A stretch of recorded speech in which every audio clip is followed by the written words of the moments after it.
बैसाख महीने में जो प्रदोष आती है, बैसाख के महीने में बहुत ध्यान से सुनना भाई, जो अपनी जिंदगी से बहुत तंग आ गए हो, परेशान हो गए हो, कष्टमय जीवन जी रहे हो, बहुत दुखी हो गए हो, उनके लिए ये स्कंद पुराण का चरित्र फिर मिले ना मिले, आप प्रेम से सुन लो भाव से।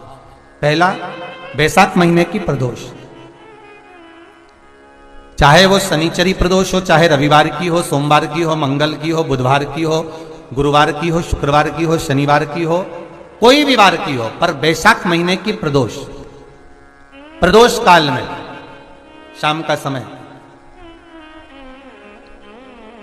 सूर्य डूब रहा हो, बस डूबा ही हो, और उस समय पर सूर्य के डूबन के तुरंत बाद बाबा को धतूरे के साथ में बेलपत्री ना चढ़ाते हुए बेलपत्री के वृक्ष के 7 कांटे बाबा के शिवलिंग पर समर्पित करे जाते हैं महाराज, अपनी जिंदगी में अड़चनों को हटाने के लिए। फिर आप जिस व्यापार में उतरे, जिस व्यवसाय में उतरे, जिस नौकरी में उतरे, आप दिल से करें, आपको तरक्की मिलेगी। आप हार नहीं सकते, नीचे नहीं आ सकते, उन्नति पर ही चढ़ेंगे। कोई कुछ कहे, आप उस जगह पर मौन रहना चालू। कोई गलत चीज हमारे पास में आ जाए, आप उसका त्याग करना चालू करो। कोई ने आपको गाली दे दी, आप उसका त्याग कर दीजिए। त्याग किसका करना? व्यक्ति का त्याग नहीं करना, गाली का त्याग करना। कोई गलत विचार मन में आ रहा है, त्याग उसका कर दीजिए। त्याग व्यक्ति का नहीं करना, हमें गलत विचार का त्याग करना, गलत सोच का त्याग करना, गलत दृष्टि का त्याग करना। कई लोगों को देखा है हमने,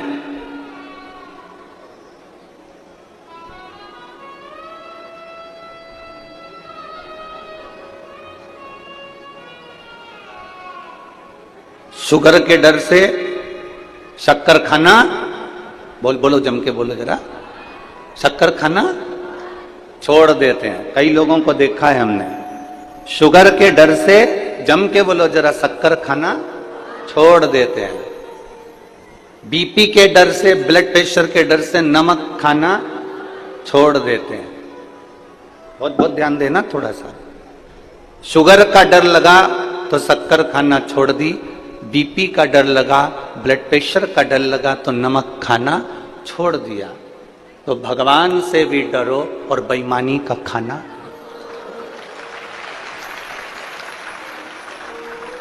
बेकार खाना छोड़ो। शुगर से डरे तो शक्कर खाना छोड़ी है, बीपी से डरे तो नमक खाना छोड़ा है। परमात्मा से थोड़ा सा डरिएगा और डर करिए। कोई गलत किसी ने कह दिया, हमें उस गलत बात को छोड़ देना। कोई गलत व्यसन आ गया, उस व्यसन को हमें छोड़ देना। गलत विचार आ गया, उस गलत विचार को हमें छोड़ देना। गलत कोई ने गाली दे दी, उस गाली को हमें, व्यक्ति को नहीं छोड़ना, उस गाली को छोड़ देना। मेरे भगवान कृष्ण को तो उनके बुआ के लड़के ही गाली बक रहे थे।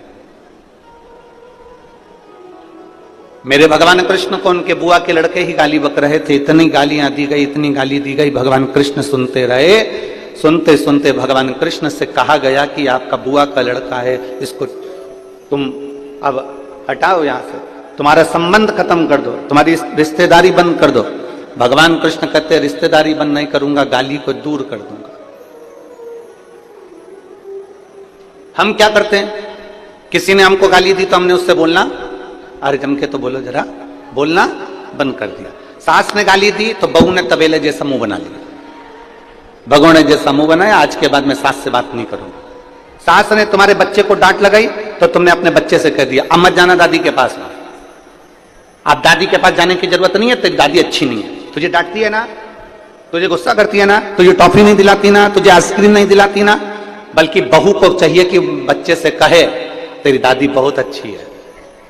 घर में अगर डांटेगी नहीं ना तो तू अच्छा नहीं बन पाएगा, इसलिए उसका डांटना जरूरी है। हम उसको गलत सीख दे रहे हैं, हम उसको गलत बात बता रहे हैं। किसी ने डांट दिया, हमने उससे बोलना बंद कर दिया। अरे यहां तक शंकर जी के मंदिर में जाऊं ना, बहुत सारी माताएं शिव जी के मंदिर में गई और शंकर जी को जल चढ़ा रही थी, तो किसी ने जम के ठेसा मार दिया ना, एकदम टुल्ला जम के, तो लोग उससे भी बात करना बंद कर दे। कोई अपशब्द कह रहा है तो हमने बात करना बंद कर दी, कोई ने गाली दे दी तो हमने बात करना बंद कर दी, कोई ने आड़ा टेढ़ा बोल दिया तो हमने बात करना बंद कर दी, कोई ने कुछ कह दिया तो हमने बात करना बंद कर दी। शिव महापुराण की कथा कहती है बात करना कभी बंद मत करो। कोई कुछ भी बोले, आग लगे बस्ती में, अपन रहो मस्ती में, क्या किसको रोइए, चादर तान के सोइए। अपने को मतलब नहीं होना चाहिए, अपने को तो खुशी होना चाहिए, अच्छा है हमारे पाप निकल रहे हैं। कोई ने आपको गाली दे दी ना, समझ लेना आपके पाप निकल रहे हैं। कोई ने आपको अपशब्द कह दिया ना, समझ लेना आपके पाप धुल रहे हैं। कोई आपको आड़ा टेढ़ा बोल दिया ना, समझ लेना आपके पाप सब समाप्त हो रहे हैं।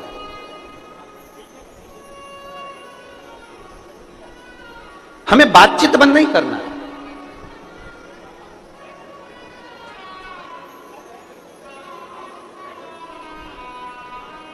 भगवान नारायण के चरणों में कौन बैठी रहती है? बोलते जाओ जरा, परतवाड़ा वालों, तुम्हारी आवाज यहां तक आना चाहिए। कौन बैठी है? लक्ष्मी जी। गणेश जी के बाजू में कौन कौन है? रिद्धि सिद्धि। ब्रह्मा जी के बाजू में कौन है? ब्रह्मांड। इंद्र के बाजू में इंद्राणी। केवल एक शंकर भगवान की अर्धांगिनी माता पार्वती जी ऐसी हैं, शंकर जी के मंदिर में जाकर देखना कि दोनों आमने सामने बैठे हुए हैं, बाजू में नहीं है, आमने सामने। क्यों? कारण मैं कुछ कहूं आप सुनना, आप कुछ कहेंगे मैं सुनूंगी, मैं आपके सामने आप मेरे सामने रहो, जिंदगी भर रहो। और एक आप और हम हैं, जरा सी कोई बात हो जाती है तो कहते हैं आज के बाद तेरा मुंह ही नहीं देखूंगी, तेरा मुंह ही नहीं देखूंगी, आज के बाद मेरे सामने आना मत, तेरा मुंह ना देखूं मैं। ना ना, शिव पार्वती की कथा कर रही है, कितना भी क्लेश हो जाए, कितना भी विवाद हो जाए, कितनी भी गलत बात हो जाए, तो भी अपनी बोलचाल बंद नहीं करना अपना।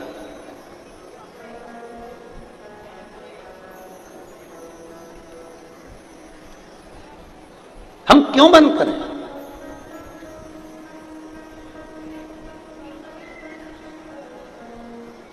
शिव जी को ज्यादा क्रोध आता था कि पार्वती जी को ज्यादा क्रोध आता था? अब दोनों का संतुलन करिए जरा।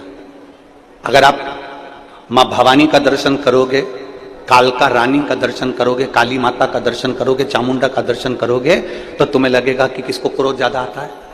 पार्वती जी को। और यदि आप भगवान शंकर का दर्शन करो, जिन्होंने अपनी जटा का बाल थोड़ा वीरभद्र को उत्पन्न करा और दक्ष प्रजापति की यज्ञ को विध्वंस कर दिया, जिन्होंने क्रोध में आकर कामदेव को भस्म कर दिया, अगर आप दर्शन करेंगे तो फिर आपको लगेगा कि शंकर को ज्यादा क्रोध आता है।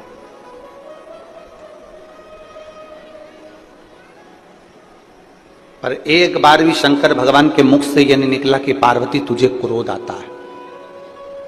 पार्वती जी ने एक बार भी मुख से यह नहीं कहा कि भोलेनाथ तुमको क्रोध आता है,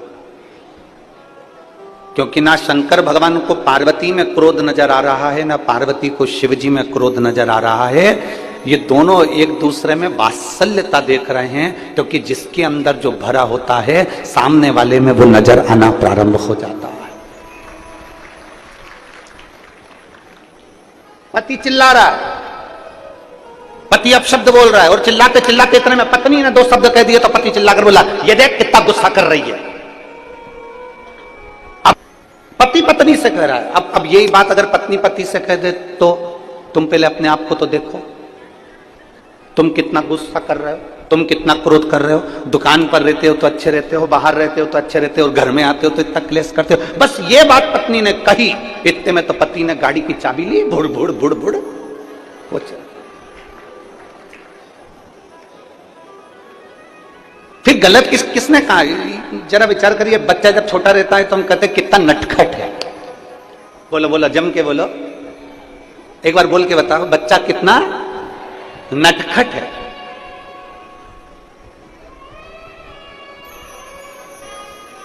केवल बच्चा जब छोटा रहता है तब उसको कहा जाता है कि बच्चा कितना नटखट है। जब बड़ा होता है तो नट सारे ढीले हो जाते हैं, और बुढ़ापे आते आते से केवल खटखट ही रह जाती है।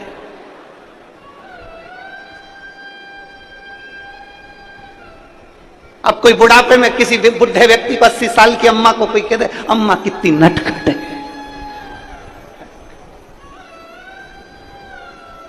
अब कोई कहे, हम हमारे जजमान को कह दे श्री ओम प्रकाश जी को कि ओम प्रकाश जी तुम कितने नटखट हो, अब कोई कहे, अवस्था में कोई नटखट कहेगा?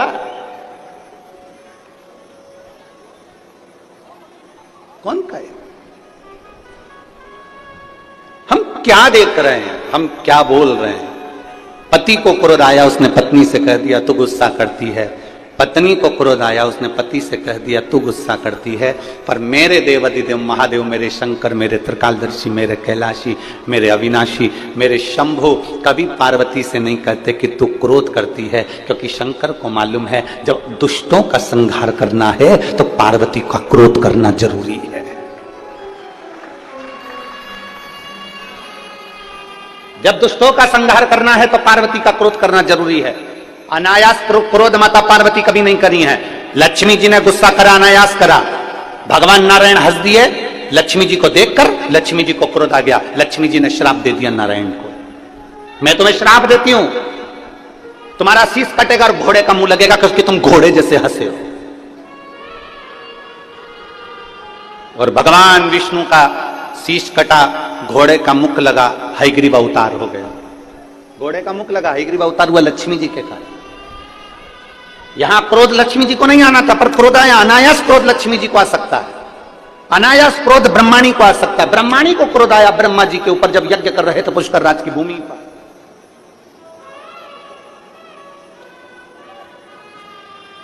ब्रह्माणी को क्रोध आया जब पुष्कर राज की भूमि पर यज्ञ कर रहे थे और ब्रह्माणी के आने में देरी हो गई। जब ब्रह्माणी नहीं आई तब उस समय पर ब्राह्मणों ने गौ माता के मुख से गायत्री को प्रकट कर लिया और प्रकट कर कर फिर वो यज्ञ में जो बिठाया, बिठाने के बाद में स्वयं ब्रह्माणी देवी आ गई और कह दिया मेरा अपमान कर दिया, मेरी जगह पर तुमने दूसरी नारी को बिठाया, कहीं पर तुम्हारी पूजन नहीं होगी, कहीं मंदिर नहीं होंगे, अगर मंदिर होगा तो केवल एक पुष्कर राज में होगा,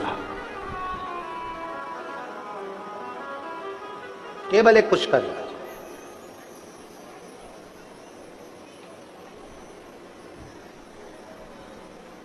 उसके सिवा कहीं मंदिर नहीं।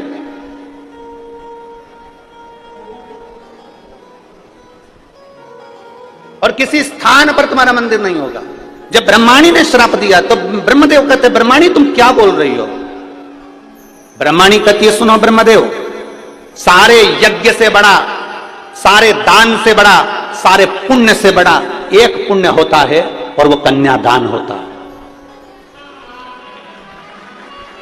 सारे यज्ञ से बड़ा, सारे दान से बड़ा, सारे पुण्य से बड़ा एक पुण्य होता है, वो कन्यादान होता है। इसके सिवा कोई दान बड़ा नहीं कन्यादान के आगे। इसलिए हम हमारी भारत माता की पुत्रियों से, भारत माता की बेटियों से प्रत्येक कथा में निवेदन करते हैं कि मेरी बेटियों तुम कितनी भी ऊंची पढ़ाई करना, कितनी भी अच्छे ऑफिस में काम करना, पर अपने पिता को कन्यादान का मौका जरूर देना। हम हमारी बेटियों से कहते हैं कि आप कितने भी अच्छे पढ़ लो, अच्छे ऊंचे से ऊंचे स्कूल में पढ़ो, ऊंचे से ऊंचे कॉलेज में पढ़ो, अच्छी एजुकेशन आप धारण करिए, खूब अच्छे अच्छे अहदे पर, पद पर मेरी बेटियां बैठे, पर इतना याद रखना अपने पिता को कन्यादान का मौका जरूर देना। जरा सी चाउमीन के चक्कर में और 10 रुपए के पेट्रोल और डीजल के चक्कर में, भुड़ भुड़ के चक्कर में, किसी एरे गिरे नत्थु खेरे के चक्कर में मत जाना, अपने माता पिता को कन्यादान का मौका जरूर। ब्रह्माणी ने ब्रह्मदेव से कहा सबसे बड़ा दान कन्यादान होता है, सबसे बड़ा यज्ञ कन्या का विवाह होता है, सबसे बड़ा दान पुण्य अगर माना गया है तो कन्या का दान माना गया है। इसलिए आप जब इस पृथ्वी पर कन्यादान कर लोगे तब ब्रह्मदेव आपका मंदिर इस पुष्कर राज की धरा पर पूजनीय हो जाएगा, उस मंदिर का आनंद हो जाएगा। तब ब्रह्मदेव सतयुग त्रेता सब निकलता चले गया, द्वापर आ गया और ब्रह्मदेव ने विचार करा अब मैं किसका कन्यादान करूं। तब देव ऋषि नारद ने कहा, उसी पल उसी घड़ी देव ऋषि नारद ने कहा कि भगवान कृष्ण का प्रागट्य हुआ है और भगवान कृष्ण का प्रागट्य हुआ है और बरसाने की राधा रानी के साथ में बाल्य अवस्था में जिस विवाह को कोई नहीं जानता, केवल एक ब्रह्मदेव जानते हैं, केवल एक नारद जी जानते हैं, केवल एक राधा जानती है और केवल एक कृष्ण जानते हैं। बाल्य अवस्था में भगवान ब्रह्मदेव ने नारद जी की साक्षी में भांडीर वन में बैठकर राधा जी का कन्यादान कर दिया। तब जाके ब्रह्मदेव का पूजन पुष्कर राज की धरा पर प्रारंभ हो गया। तब जाकर सहजता नहीं है महाराज, उसको समझना। इस विवाह को केवल ब्रह्मदेव जानते हैं, इस विवाह को केवल नारद जी जानते हैं, इस विवाह को केवल अगर जानते हैं तो राधा और कृष्ण जानते हैं, इसके सिवा वो विवाह कोई नहीं जानता। वो गोपनीय विवाह जो भांडीर वन में किया गया। लक्ष्मी जी ने क्रोध करा भगवान नारायण को, घोड़े का मुख लगा। ब्रह्माणी ने क्रोध करा ब्रह्मदेव को, स्वयं पुष्कर राज में केवल पूजे गए, बाकी के कहीं नहीं पूजे गए। तो यहां मेरी पार्वती मैया अनायास क्रोध नहीं करती, मेरी पार्वती मैया हर कभी क्रोध नहीं करती। जहां क्रोध की जरूरत है वहां पार्वती जी क्रोध करती हैं। और आप कभी अनुभव करिएगा, मेरा बहुओं से निवेदन है, मेरा बेटियों से निवेदन है कि आप कभी अनायास क्रोध ना करें, हर कभी क्रोध ना करें। क्रोध का भी एक समय होता है, क्रोध पर थोड़ा सा कंट्रोल होना चाहिए। क्या होना चाहिए? जम के बोलो जरा, कंट्रोल। बेडरूम होता है घर में, बोलो बोलो जम के बोलो। वो मेरी परतवाड़ा की चीजें बोलो, घर में बेडरूम होता है, जम के तो बोलो। ड्राइंग रूम होता है, वॉशरूम होता है, ठीक है। तो फिर घर में एक रूम कंट्रोल रूम भी होना चाहिए।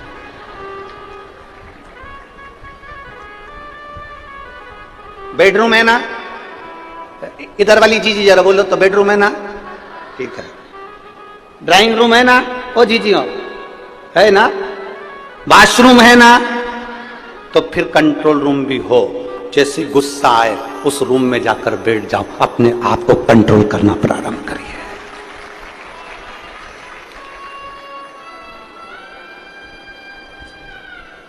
मुख पर गालियां आए उस रूम में जाकर बैठ जाओ, गालियों पर कंट्रोल होना जरूरी है। गलत विचार आए कंट्रोल रूम में पहुंच जाओ, कंट्रोल करिए अपने गलत विचारों पर। आपकी वाणी अब शब्द बोल रही है, किसी व्यक्ति के लिए अब शब्द तुम्हारे मुख से निकल रहा है, किसी के लिए आड़ा टेढ़ा निकल रहा है, किसी के लिए गाली निकल रही है, किसी के लिए ताने निकल रहे हैं। अपने भीतर जो भरा है वो ही तो बाहर निकल रहा है, जो भरा है वही तो निकल रहा है। गुलाब जामुन खाओगे, आम की डकार आएगी क्या? अरे बोलो तो जम के। कल यहां पर एक वीडियो चल रहा था परतवाड़ा का कि यहां पर वो केरी का झोलिया मिल रहा था। क्या बोलते हैं इधर महाराष्ट्र में, केरी का पना, यहीं कहीं मिल रहा था वो, उसका वीडियो बहुत चल रहा है, ठीक है। और केरी का पना लोग बांट रहे थे, केरी का पना निःशुल्क सबको दे रहे थे, गिलास भर भर के लोग पी रहे थे। अब तुमने केरी का पना पिया, ठीक है, अरे बोलो तो जम के। अब केरी का पना पीने के बाद में जलेबी की डकार आएगी, काय की डकार आएगी? केरी के पने की। जो अंदर भरा है डकार भी तो उसी की आएगी। अंदर अगर विकार भरे हैं तो विकार की डकार आएगी, गालियां भरी है तो गालियां ही डकार में निकलेगी। अब शब्द भरा है तो अब शब्द निकलेगा, घृणा भरी है घृणा निकलेगी। तुम्हारे अंदर जो भरा होगा जब तुम बोलोगे तुम्हारे अंदर से वही निकलेगा, जो तुम्हारे अंदर कूट कूट कर जो घृणा नफरत अब शब्द भरा पड़ा है वो निकले बाहर।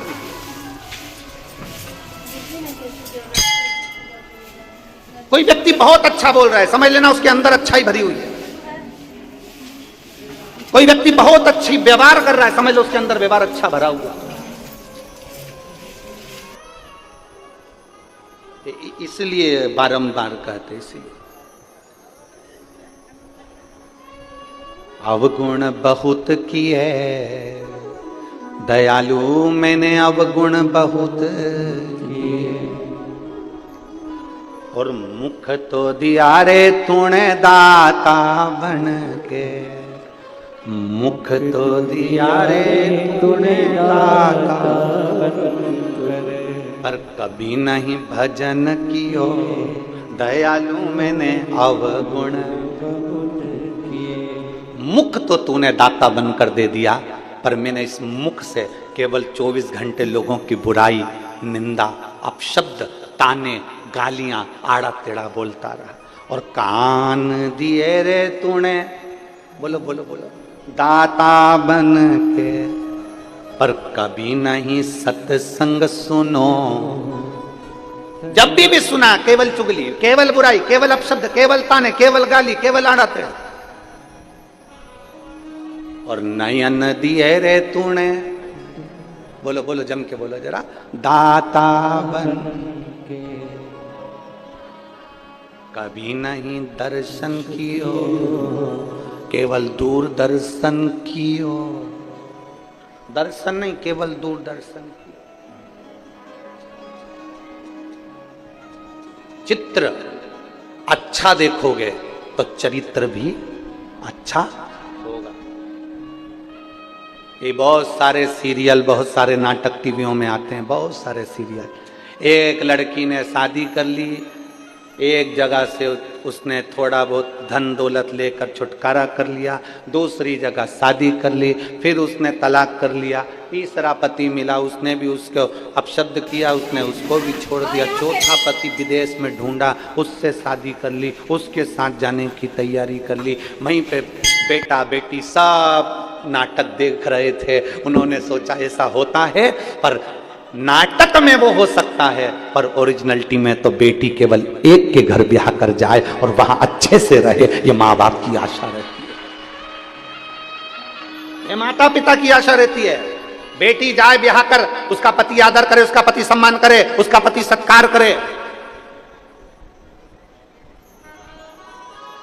ये हर माता पिता का एक मन का भाव होता है, प्रत्येक माता पिता का।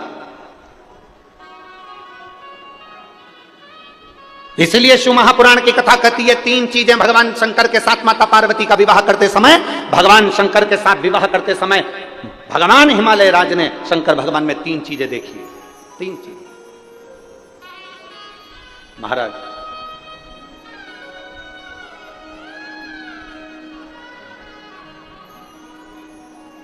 पार्वती जी के पिता हिमालय राज ने शंकर जी के साथ विवाह करते समय तीन चीजें देखी। प्रत्येक घर के पिता को अपनी बेटी की शादी करते समय तीन चीजें देखना चाहिए। पहला, संपत्ति मत देखना, कुल देखना, अच्छा कुल है कि नहीं, इसके घर में कहीं लड़कियों के साथ, बहुओं के साथ अत्याचार तो नहीं हो रहा है, इसके घर में बेटियों के साथ में अपशब्द तो नहीं बोले जा रहे। हिमालय राज ने पार्वती जी का विवाह करते समय तीन चीजें देखी थी। प्रत्येक घर का पिता बेटी की शादी करते समय तीन चीजें देखे। संपत्ति मत देखना, तुम्हारी बेटी के भाग्य में संपत्ति होगी तो वो ढेरों की संपत्ति बनवा देगी, और अगर भाग्य में नहीं होगी तो पेट्रोल पंप भी बिगवा देगी, उसका क्या। अगर संपत्ति देखोगे, 4-4, 5-5 गाड़ी देखकर लड़की की शादी कर दी, पेट्रोल पंप देखकर लड़की की शादी कर दी, दुकान देखकर लड़की की शादी कर दी, और मालूम पड़े वो धीरे धीरे धीरे धीरे लड़का ना जाने कौन से दोस्तों के संग बैठ गया, और मालूम पड़े एक बार शेयर मार्केट में बैठा, डब्बा गोल करके आ गया, पूरा पेट्रोल पंप, गाड़ी ने बंगला सब 2 मिनट में चले गया। इसलिए शास्त्र कहता है संपत्ति मत देखो, बेटी की शादी करने से पहले कुल देखिए। दूसरे नंबर पर बेटी की शादी करने वाले पिता को दूसरी चीज देखना चाहिए जो हिमालय राज ने देखा। चेहरा मत देखना, लड़के का चरित्र देखना कि वो बेटी के लायक है। मालूम पड़े हैंडसम, स्मार्ट। अब स्मार्ट तो फोन भी होता है, क्या करें, तो क्या फोन से शादी कर लोगे? स्मार्ट नहीं, स्मार्ट तो फोन भी होता है। हिमालय राज जी ने अपनी बेटी पार्वती का विवाह करने से पहले तीन चीजें देखी। पहला, उन्होंने संपत्ति नहीं देखी, कुल देखा। दूसरे नंबर पर उन्होंने चेहरा नहीं, अब आपको बोलना है, क्या देखा? चरित्र देखा। लड़का कहीं गलत पीने खाने में तो नहीं, व्यसन में तो नहीं, बेकार जगह तो नहीं जाता, कहीं और इसका संबंध तो नहीं। मालूम पड़े हमारी बेटी जिंदगी भर रोहे कि मालूम चेहरा तो अच्छा था, स्मार्टफोन जैसा था, नजर भी अच्छा आ रहा था, कभी कभी एप्पल जैसा भी था। पर बेटी को दुख हो तो क्या मतलब का वो एप्पल का फोन किस काम का जब तुम्हें चलाना ही नहीं आए? तो बोलो तो सही ईमानदारी से, क्या काम का? गांव का कोई व्यक्ति बेचारा फसल का काम करे ना, जो जमीन में खेती बाड़ी करे, उस व्यक्ति को कोई बहुत बड़ा एप्पल का फोन दे देनी तो वो तो जाके कह दे छोरा से मेरे को नहीं चाहिए, मेरे से चले ही नहीं, मारे तो कीपैड ला के दे दे, छोटा सा नंबर दबाऊं और बात हो जाए और बाद में बात खत्म, मेरे से तो बस इतना सा चले। अभी भी यहाँ पर कई माताएं ऐसी बैठी है, कई माताएं बैठी है जिसको बड़ा बड़ा फोन चलाना नहीं आता, तो छोटा सा फोन से ही काम चला लो। भले उसका लड़का 10,000 20,000 का चला है, पर वो तो वो 500 700 का चला है। बोलते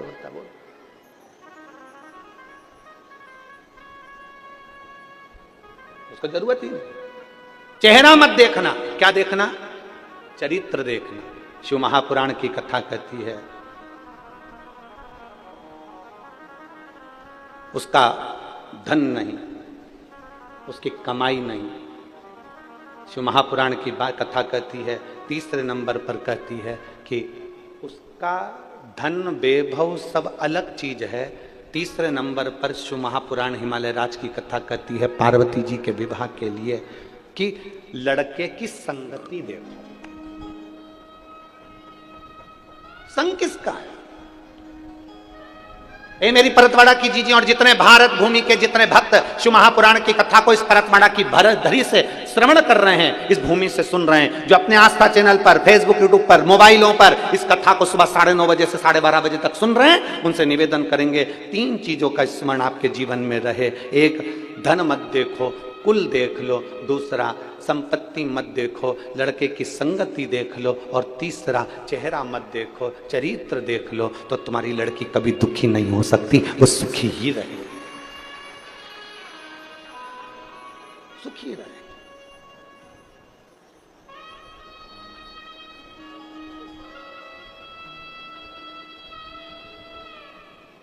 इसलिए शिव के सिवा कहीं दिल ना लगा, शिव के सिवा कहीं दिल ना लगाना, वरना पड़ेगा तुझे आंसू बहाना,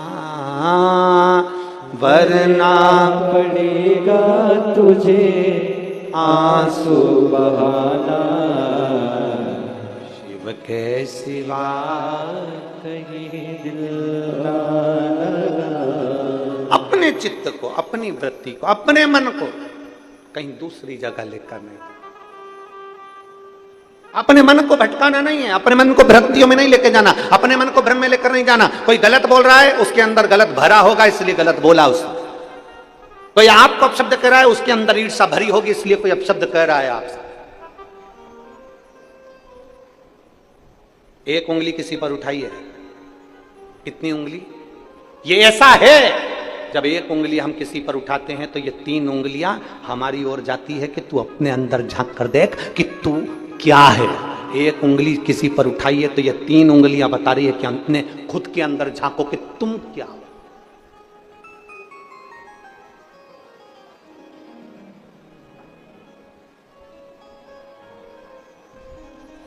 सास बहू की गलतियां निकाले, बहुत निकाले, खूब निकाले। ईमानदारी से बोलना, सास अगर बहू की गलती निकालती रहे और अपनी पड़ोसन उनको, अड़ोसन उनको, रिश्तेदारों को, ननन को, जेठानी को, जेठानी को, सबको गलतियां बताती रहे, एक दिन ऐसा आएगा कि पूरे मोहल्ले के लोग कहेंगे बहू ऐसी नहीं है, सास गलतियां निकालती है तो सास ही गलत है।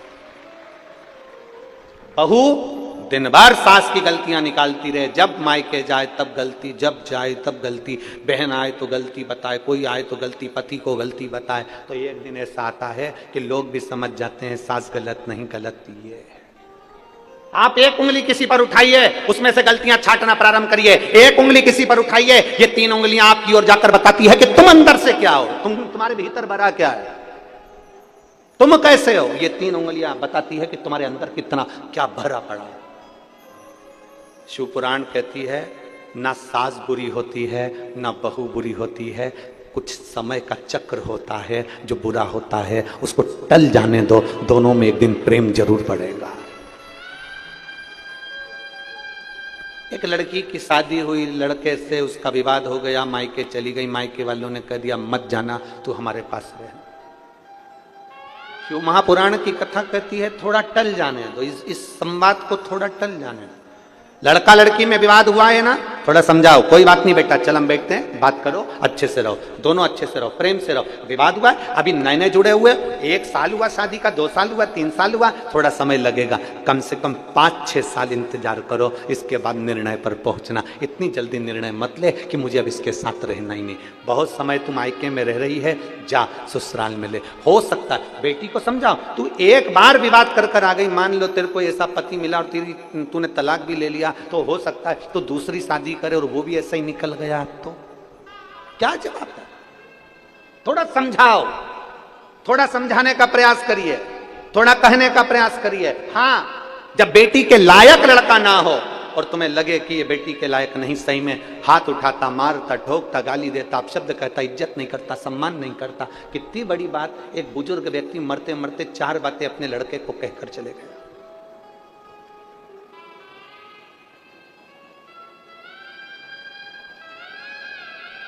एक बुजुर्ग व्यक्ति मरते मरते 4 बातें अपने लड़के को कहकर गया, और 4 बात परतवाड़ा के एक व्यक्ति के दिल में बैठना चाहिए। एक बुजुर्ग व्यक्ति मरते मरते 4 बातें अपने लड़के को कह गया, बेटा छांव में जाना, छांव में आना, बेटा घर में चमड़े की एक दीवार रखना। पहली बात क्या बोली? बेटा जम के बोलो परतवाड़ा वालों, छांव में आना, छांव में जाना, घर में एक चमड़े की दीवार रखना। तीसरी बात कही, मीठा ही मीठा खाना, मीठा ही मीठा। और चौथी बात कही, अपनी पत्नी को डांटना है तो बांध के डांटना, अपनी पत्नी को डांटना है तो बांध कर डांटना। ये 4 बातें बुजुर्ग कहकर चले गया। लड़के ने अमल करना प्रारंभ कर दिया। छांव छांव जाओ, छांव छांव आओ। तो लड़के ने क्या करा, अपनी दुकान तक, अपने घर से लेकर दुकान तक टेंट लगवा दिया। छांव में जाता, छांव में आता। लड़के ने सुना पिताजी ने कहा कि चमड़े की दीवार घर में रखना, तो जब गांव में कोई भैंस मरी, उसका चमड़ा लाकर उसने निकलवा के अपनी दीवार पे टांग दिया। चमड़े की दीवार, बदबू मारने लगा घर। तीसरी बात, मीठा ही मीठा खाना, इतना मीठा खाया कि शुगर हो गई। और चौथी बात, अपनी पत्नी को पहले बांधता फिर डांटता।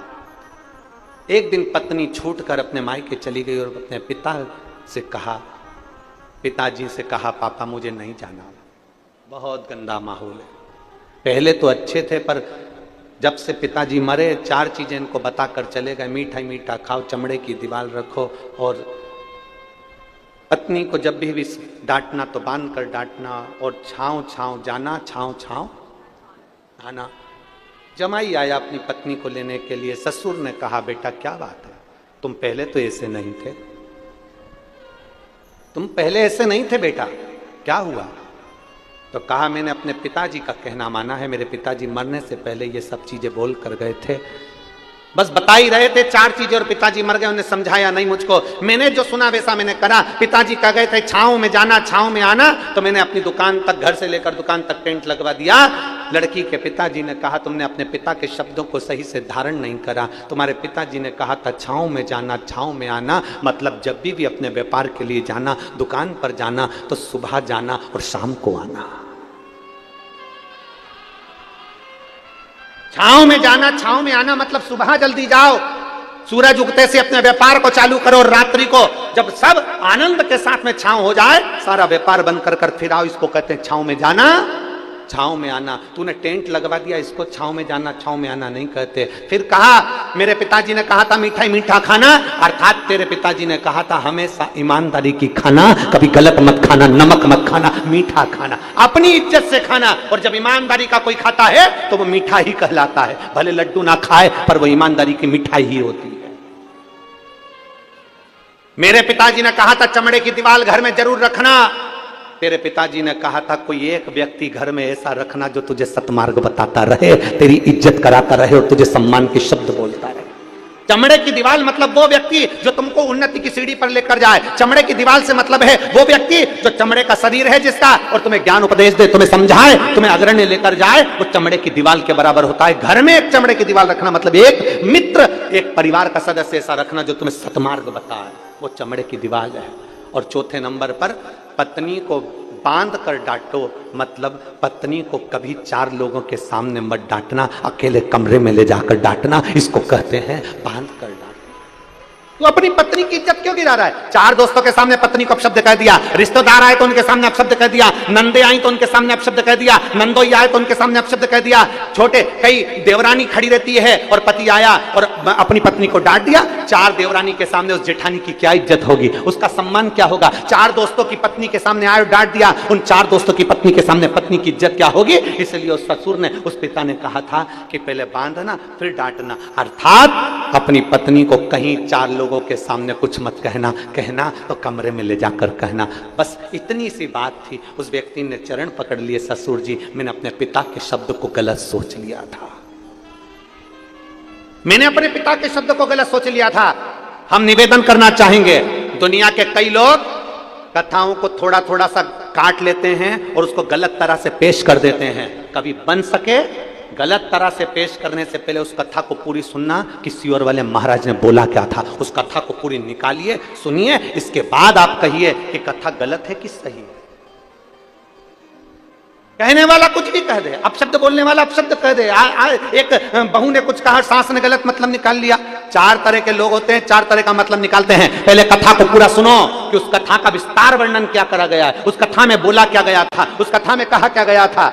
छोटी सी बात लोगों ने, जैसे लोग कह दिए बेलपत्री पर, अरे गुरुजी ने क्या कहा था, पहले मेहनत करो, अपनी पूरा परिश्रम करना, फिर एक बेलपत्र शहद की ले जाकर समर्पित करना देवाधिदेव महादेव को। लोगों ने आधा काटा, आधा छाटा, थोड़ा सा निकाला और प्रस्तुत कर दिया। उसको समझो कहां से बोला गया है, कहां से लिया गया है, क्यों बोला गया है, किस लिए बोला गया है, उस प्रसंग को समझने की जरूरत है। उठाया, कह दिया, प्रस्तुत कर दिया ना। उस लड़के ने अपने पिता के 4 वचन को गलत सोच लिया था, टेंट लगवा दिया, मीठा मीठा खाया, शुगर हो गई, भैंस मर गई, चमड़ा लाकर दीवार पर टांग लिया, चमड़े की दीवार हो गई, और पत्नी का हाथ बांध कर डांटे। तो ये कहां की रीति है? पिता के शब्द को समझना जरूरी है, व्यक्ति के शब्द को समझना जरूरी है। घर में सास बोलती है, बहू को समझना जरूरी है, और बहू बोले तो सास को समझना जरूरी है। इतनी जल्दी निर्णय पर मत पहुंचना कि मुझे अब इसके साथ नहीं रहना, नहीं, साथ रहो और साथ रहकर उसको अच्छा करने का प्रयास करो कि मेरी जिंदगी इसी को ठीक करने में करना है। अब दूसरे को अच्छा करना है तो पहले क्या करना पड़ेगा?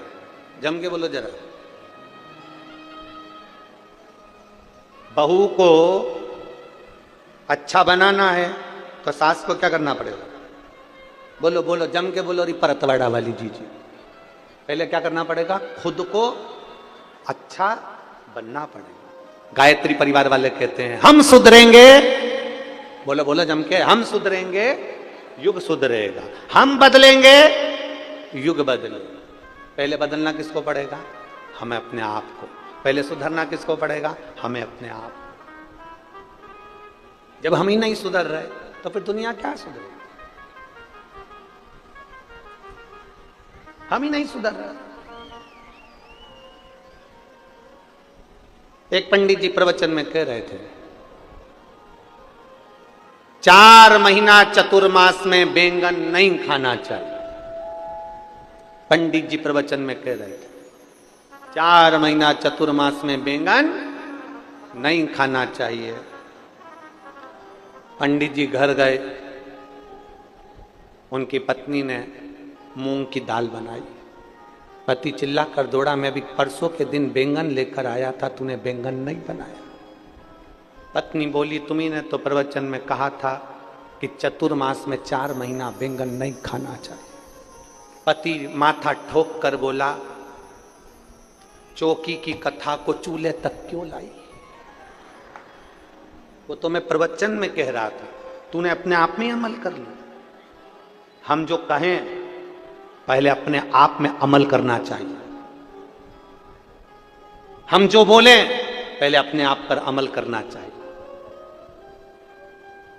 हम बहू को कह रहे हैं बेटा ऐसा रही है, बेटा ऐसा करिए। हम खुश हो रहे हैं अपने जमाई को देखकर। यहां जितनी माताएं बैठी हैं सब अपने जमाई को देख के बड़ी खुश होती हैं। मेरा जमाई इतना बढ़िया, मेरी लड़की को रोज घुमाने ले जाता है। मेरा जमाई इतना बढ़िया, मेरी बेटी कह दे तो मायके लेकर आता है, और वही की वही जो तुम्हारा जमाई कर रहा है, वही की वही तुम्हारा छोरा तुम्हारी बहू के साथ करे तो क्यों बुरा लगे? फिर क्यों बुरा लगता? मेरा जमाई मेरी बेटी को मायके लेकर आता है, मेरा जमाई मेरी बेटी को रोज घुमाने ले जाता है, और तुम्हारी बहू को तुम्हारा बेटा रोज गाड़ी पे घुमाने ले जाए तो तुम्हारा मुंह भगोड़ा हो जाए। दूर के ढोल, अरे बोलो तो परतवाड़ा वालों, दूर के ढोल सुहावने। तुम्हारा जमाई बेटी को आइसक्रीम खिलाए तुम्हें अच्छा लगे, मेरा जमाई हीरा, और तुम्हारा बेटा तुम्हारी बहू को आइसक्रीम खिलाए तो जीरो। वो भी तो किसी का जमाई है, वो भी तो किसी की बेटी है। जब तुम्हें मेरा जमाई मेरी बेटी को जब घूमने जाए ना तब गाड़ी दिलाए, जब घूमने जाए वो क्या बोलते हैं, एयर रिंग दिलाए, एयर रिंग। जब घूमने जाए तब उसको अंगूठी दिलाए, और तुम्हारी बहू को तुम्हारा बेटा दिलाए तो बड़े खुश हुआ करो कि जैसे आज आपके जमाई की बात सुनकर आपको गर्व होता है, उसी तरह मेरी बहू के घर के लोगों को भी मेरे बेटे को देखकर गर्व होना चाहिए।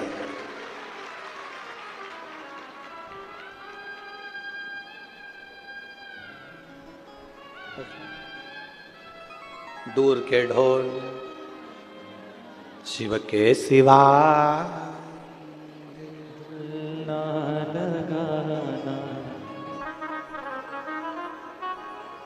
अपन करें तो बेटा स्वयं को सुधारिए।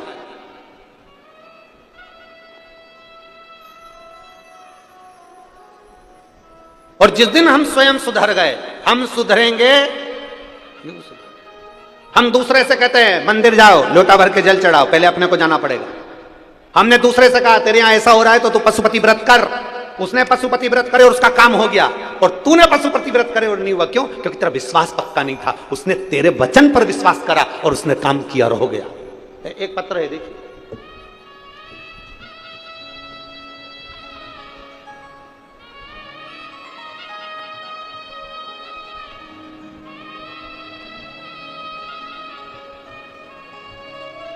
मेरा नाम प्रियंका नंद किशोर मुझे कर रहे, मैं आकोट जिला अकोला की रहने वाली हूं। कहीं बैठी हो तो हाथ हिला सकती हैं, अगर कहीं बैठी हो तो हाथ हिला सकती हैं। मेरा नाम प्रियंका नंद किशोर मुझे कर है, मैं आकोट जिला अकोला की रहने वासी हूं। कहीं बैठी हो तो अपना हाथ हिला सकती हैं। आकोट जिला अकोला की रहने वाली हूं। मेरा मोबाइल नंबर यह है। मैं 11 साल से नौकरी के लिए स्पर्धा परीक्षा दे रही थी, पर मेरा कहीं पर नहीं हुआ। फिर मैंने 11 साल एग्जाम देना का प्रयास किया। एग्जाम देने के बाद मेरा जब सिलेक्शन नहीं हुआ तो मैंने परीक्षा देना बंद कर दिया। मैंने परीक्षा देना बंद करी क्योंकि मैं परीक्षा में फेल हो जाती। 2022 में मेरी मां ने मुझे शिव महापुराण की कथा टीवी पर सुनाई, कथा के बारे में बताया। मैंने बोला मां, ऐसा महाराजों तो ढेर सारी बातें बोलता रहता है, क्या होगा? मेरी मां ने कहा वो सियोर वाला महाराज कहता है कि हिम्मत मत हारना, एक बार फिर परीक्षा दे और फॉर्म भर। 11 साल परीक्षा देने के बाद में मैंने फॉर्म भरना बंद कर दिया, पढ़ना बंद कर दिया। तब आपकी कथा सुनकर मुझे बल आया। आप कहते हो हिम्मत मत हारना, महादेव तुम्हारा साथ देगा। एक बार नहीं 4 बार अगर परीक्षा देना है तो 5 बार दो और बाबा के ऊपर भरोसा रखो। मैंने अपनी मां के कहने पर टीवी पर कथा सुनना प्रारंभ करी और फिर मैंने पशुपतिनाथ का व्रत किया। एक बार मेरा पशुपति व्रत पूरा हो गया, उसका कोई फल नहीं मिला। मेरी मां कहती है कोई बात नहीं, दूसरी बार फिर कर। 2 महीने बाद मैंने पशुपतिनाथ का फिर व्रत करा, पर मेरा उस व्रत से भी कोई सिलेक्शन नहीं हुआ। तब मेरी साथ की सहेलियों ने कह दिया व्रत करने से अगर किसी को सिलेक्शन हो जाता तो ना जाने कितनों का हो जाता। तब मैंने व्रत नहीं करा, पर मेरी मां ने कहा एक बार फिर व्रत कर।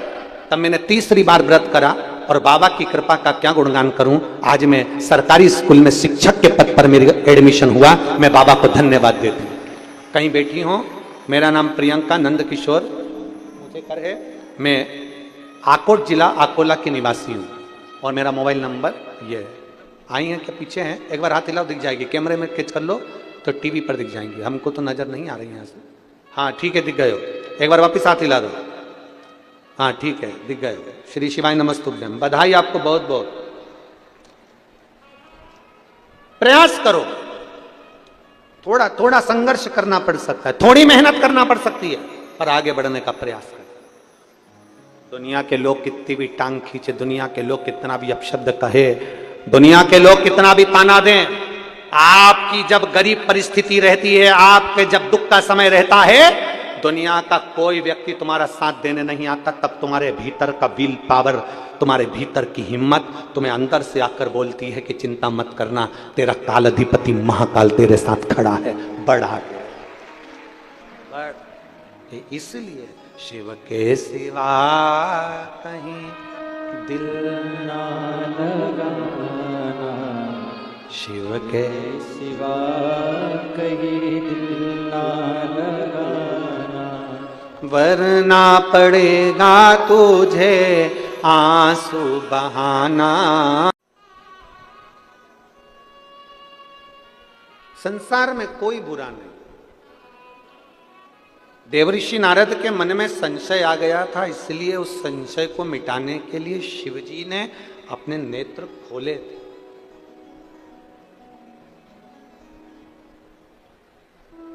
संशय को मिटाना।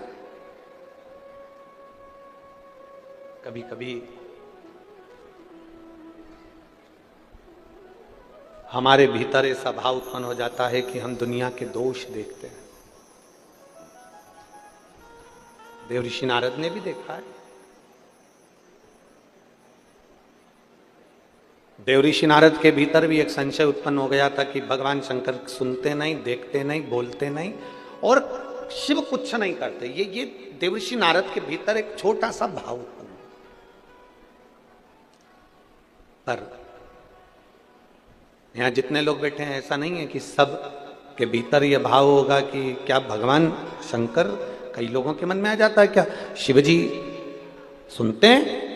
जिसने समझ लिया कि शंकर सुनता भी है, शंकर बोलता भी है और शंकर छप्पर फाड़कर देता भी है, तो वो फिर शिव को छोड़कर कहीं दूसरी जगह जाता ही, फिर वो शिव को छोड़कर नहीं। बोल बम का नारा है, जम के जरा बोल बम का नारा है, फिर वो शंकर को छोड़कर नहीं जाता, वो फिर शिव की स्तुति में लगा रहता। अपने पूरे समय को जो भगवान ने ये 83,99,999 योनियां काटने के बाद ये 84,00,000वें नंबर की जो ये योनि दी है, इस मानव की देह को हल्का फुल्का मत लो, इसको समझो कि इस योनि में हमें भगवान की भक्ति कर कर फिर अगली योनियां प्राप्त नहीं करना। जगत गुरु शंकराचार्य जी महाराज जी कहते हैं, पुनरपि जननम पुनरपि मरणम के प्रपंच से छूटना है तो शंकर को एक लोटा जल चढ़ा। और यह मत सोचना कि बहुत बड़ा शिवालय मिले, बहुत बड़ा शंकर का मंदिर मिले, वहीं जाकर जल चढ़ाएंगे। ना ना ना, तुम्हारे घर के करीब में, तुम्हारे घर के पास में, तुम्हारे घर के नजदीक में जो शिवालय है, वहां जाकर जल चढ़ा, वहां चले जाओ। घर में शंकर जी हैं आपके? किस किस के घर में है? जरा हाथ उठाओ तो जरा, सबके यहाँ है? रखो रखो, बहुत बढ़िया। हमने एक बार पहले बात कही थी, कई लोग एक प्रश्न करते हैं कि गुरुजी क्या घर में केवल एक ही शंकर जी रखना चाहिए? क्या घर में एक शिवलिंग रखना चाहिए कि दो रखना चाहिए? कितने कितने शिवलिंग हम घर में रख सकते? तब हमने शिव महापुराण के माध्यम से वर्णन किया था, तुम्हारे घर में एक शिवलिंग है, दो शिवलिंग है, तीन शिवलिंग है, चार शिवलिंग है, 5 शिवलिंग है, सब चलेगा।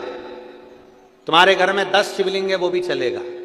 तुम्हारे घर में 11 शिवलिंग है, वो भी चलेगा। तुम्हारे घर में 12 शिवलिंग है, वो भी चलेगा। सारे देवी देवताओं की मूर्तियां 1 या 2 चल सकती है, पर शंकर का शिवलिंग तो अनगिनत तुम्हारे घर में रह सकता है। वो शंकर तुम्हारे घर में जितना है, उसमें ये मत सोचना कि मेरे घर में एक है तो मैं एक ही रखूं, 2 है। हाँ, ये भी जरूरी है कि ज्यादा बढ़ाने की जरूरत नहीं, जान करके मत बढ़ा। तुम्हारे घर में है, सास के समय का है, तुम कहीं गई थी, ले आई थी, रखा है, ठीक है, सेवा कर रहे हो, ठीक है।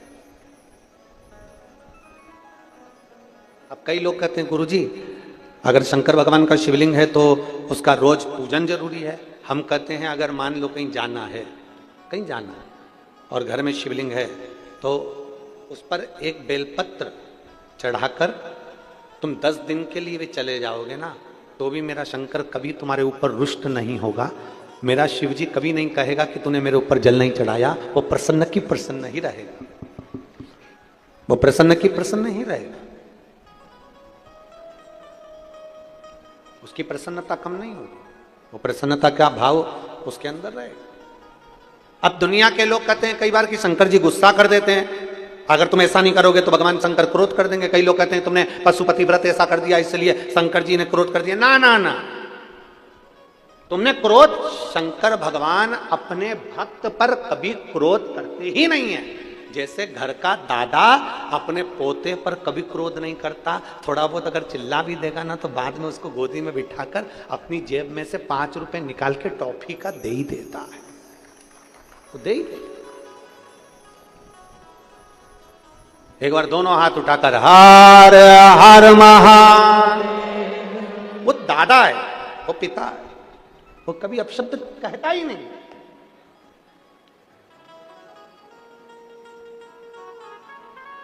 ये मेरी जीजियों, अगर तुमको कोई ऐसी राय देना, तुमको ऐसा कोई समझाए कि ऐसा मत करना, शंकर जी गुस्सा कर जाएंगे, मंदिर में तुम जल चढ़ाने जाओ और कई कई लोग ऐसे मिल जाते, अरे तूने ऐसा कर दिया, शिव जी रुष्ट हो जाएंगे, तो उसके हाथ जोड़ के कहना तू चुप रहे, शंकर मेरे और मैं शंकर के, क्या किसको रोइए चादर तान के सोइए, हमें क्या करना। कई लोग शंकर भगवान रुष्ट हो जाएंगे, शिव जी रुष्ट हो जाएंगे, शंकर भगवान रुष्ट हो जाएंगे, शंकर भगवान को क्रोध आ जाएगा ना। मां और बाप अपने बेटे से, अपने बच्चों से कितनी देर गुस्सा रह सकते हैं? बोलो बोलो, जम के बोलो।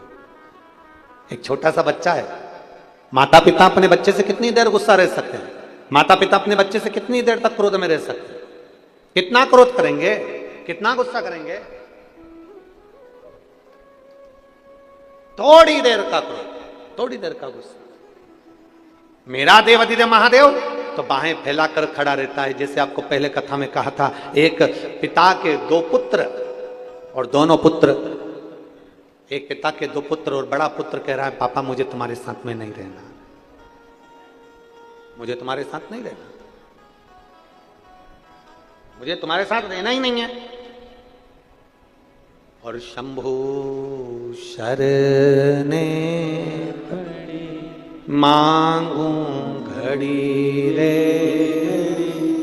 दुख काटो दया करीन दर्शन आपो, शंभु शरण पड़ी मांगू घड़ी रे घड़ी दुख काटो दया करीन दर्शन आपो। एक पिता के 2 पुत्र हैं।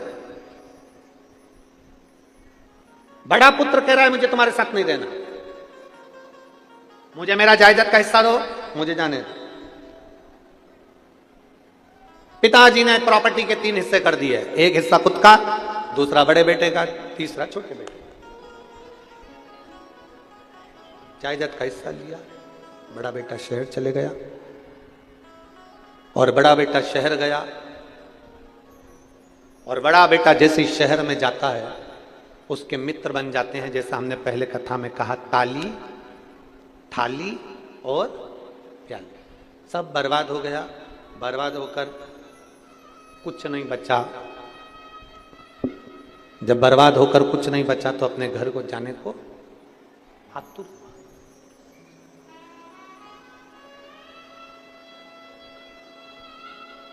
घर जा रहा है। अब उसको लग रहा है मेरा पिताजी नहीं रखेगा, अब उसको लग रहा है मेरा बाप नहीं रखने वाले। रोता बिलखता घर गया पिताजी खेत पर काम कर रहे थे और पिताजी खेत पर काम कर रहे और अपने बेटे को जो देखा तो पिता ने बाहें फैला ली। बेटा दौड़ कर आया और अपने बाप के गले लग गया, अपने पिता के गले। पिताजी, जो आपने प्रॉपर्टी का हिस्सा दिया था वो मेरा सारा बर्बाद हो गया, सब गया, कोई बात नहीं। पिताजी ने कहा, धन चले गया, तू तो आ गया ना, चिंता मत कर, ये धन और जोड़ लेंगे, चिंता मत कर, मेरी बाहें फैली हैं, गले लग जा। पिता ने उसको गले लगा लिया। अपने बेटे को बाप ने गले लगाया और गले लगाकर अपने बेटे से कहा, तुझे चिंता करने की जरूरत नहीं है। शास्त्र कहता है, लोग कहते हैं कि एक गंदा व्यक्ति भी मंदिर जाता है, एक झूठ बोलने वाला व्यक्ति भी मंदिर जाता है, एक कपट करने वाला मंदिर भी जाता है, एक बेईमानी करने वाला व्यक्ति भी मंदिर जाता है, एक छल करने वाला व्यक्ति भी मंदिर जाता है, एक प्रपंच करने वाला व्यक्ति भी मंदिर जाता है। मेरे शंकर भगवान सबको अपने गले से लगाते हैं, किसी को नहीं छोड़ते, सबका कल्याण करते हैं। वो किसी को अनाथ नहीं छोड़ते, क्योंकि उसका नाम विश्वनाथ, वो विश्वनाथ है। और मेरे भोले तेरा सहारा है, मेरे भोले तेरा सहारा है, मेरी नैया का तू किनारा है, मेरी नैया का तू किनारा है, मेरे भोले तेरा सहारा है, मेरे भोले तेरा सहारा है, मेरी नैया का तू किनारा है, मेरी नैया का तू किनारा है। किसी को अनाथ नहीं छोड़ता, उसका नाम विश्वनाथ है। एक बार भाव से बोल, विश्वनाथ भगवान की जय। किसी को नहीं छोड़ता, किसी। बस फिर निवेदन है, बेडरूम है, वॉशरूम है, ड्राइंग रूम है, उसी तरह एक जम जम के बोलो जरा, कंट्रोल। लक्ष्मी जी अपने क्रोध पर कंट्रोल नहीं कर पाई थी, ब्रह्माणी अपने क्रोध पर कंट्रोल नहीं कर पाई थी। केवल कंट्रोल करने वाली एक पार्वती जी है, जो हर कभी क्रोध नहीं करती। जब असुरों का संहार करना होता है तब क्रोध करती है। इसलिए शंकर पार्वती के सामने है और पार्वती शंकर के सामने।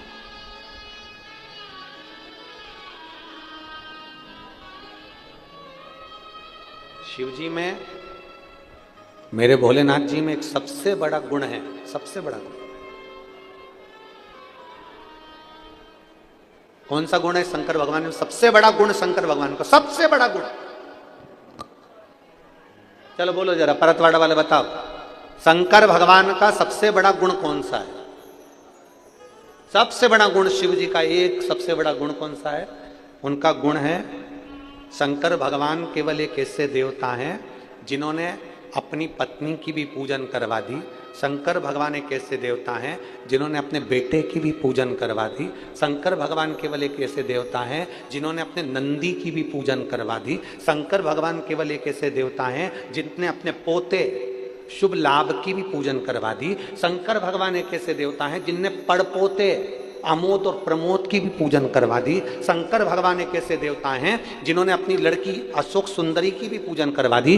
शंकर भगवान एक ऐसे देवता हैं जिन्होंने अपनी 5 बेटी जया, बोलो विषहरा, शामरी बारी, दौतली, देव, ये 5 बेटियों की भी पूजन करवा दी। शंकर भगवान एक ऐसे देवता हैं जिन्होंने अपने गले में पड़े हुए सांप की भी पूजन करवा दी। शंकर भगवान एक ऐसे देवता हैं जिन्होंने मस्तक पर चढ़ी हुई बेलपत्र की भी, बोलते जाओ जम के, पूजन करवा दी। शंकर भगवान एक ऐसे देवता हैं जिन्होंने अपने तन पर चढ़ी हुई भस्म की भी पूजन करवा दी। शंकर भगवान एक ऐसे देवता हैं जिन्होंने मस्तक पर रखी हुई गंगा की भी पूजन करवा दी। शंकर भगवान एक ऐसे देवता हैं जिन्होंने मस्तक पर रखे हुए चंद्र की भी पूजन करवा दी। और शंकर भगवान एक ऐसे देवता हैं जो शंकर का नाम हमेशा लेता रहता है, एक लोटा जल चढ़ाते रहता है, दुनिया में देव अधिदेव महादेव उसकी भी पूजन करवा देते हैं। आप अगर शंकर के मंदिर में एक लोटा जल चढ़ा रहे हो, आप शिव जी के मंदिर में एक लोटा जल समर्पित कर रहे हो, एक ना एक दिन ऐसा आएगा कि शंकर भगवान तुम्हें नीचा नहीं देख सकते, वो तुम्हें ऊंचा एक पत्र है।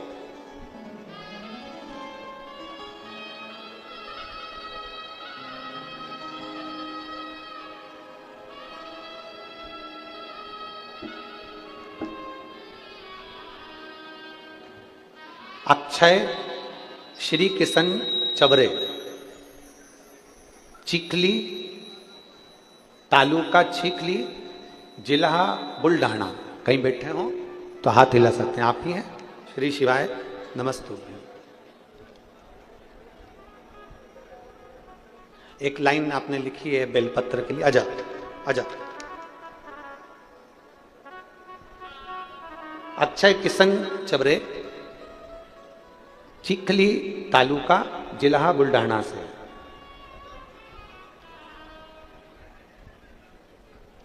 बाबा, चिखली जिला बुल्ढाना का रहने वाला हूं। मैं प्राइवेट कंपनी में जॉब करता था। पिछले साल मेरी शादी हो गई। मैं 4 से 5 साल से सरकारी नौकरी के लिए कोशिश कर रहा था। बाबा, सत्य मानो तो मेरा मन पहले कथा में नहीं था, नहीं सुनता।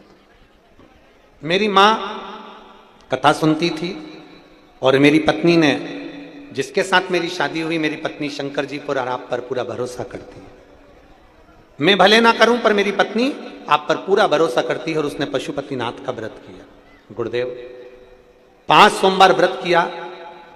मेरा इस बात पर कोई भरोसा नहीं था।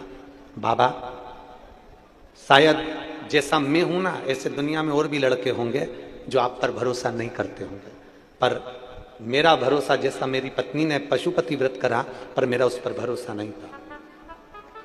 पत्नी कहती है तुम चिंता मत करो, तुम तुम्हारी प्राइवेट जॉब करो, मेरा काम है भगवान शंकर को मनाना, मेरा बाबा मेरी सुनेगा जरूर, तुम्हारी सरकारी नौकरी तो अब लग के रहेगी चाहे कुछ भी हो जाए। मेरी पत्नी ने फिर वापिस व्रत किया। मैंने उसको मना किया, मत कर, कुछ नहीं होने वाला, फिर उसने नहीं माना। तब मेरे पिताजी ने अमरावती में आकर मेरे माता जी के कहने पर कथा श्रवण करी। फिर मेरे पिताजी ने सुना कि पंडाल में 5 जगह पर अगर कथा सुनी जाती है तो भगवान शंकर से जो मांगा जाता है वो देता है। मेरे पिताजी 5 पंडाल में जाकर कथा सुने, पंडलपुर, 40 गांव, यवतमाल, ऐसे मेरे पिताजी कथा सुनने के लिए गए।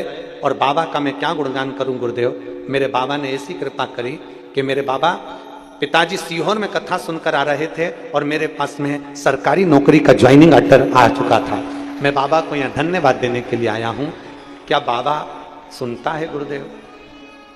क्षमा चाहता हूँ, आप पर विश्वास नहीं करता था, पर जान गया कि कथा आप नहीं करते, कथा तो मेरा देवाधिदेव महादेव करता है। लाइन अच्छी है, आप और हम गुनगुनाएंगे।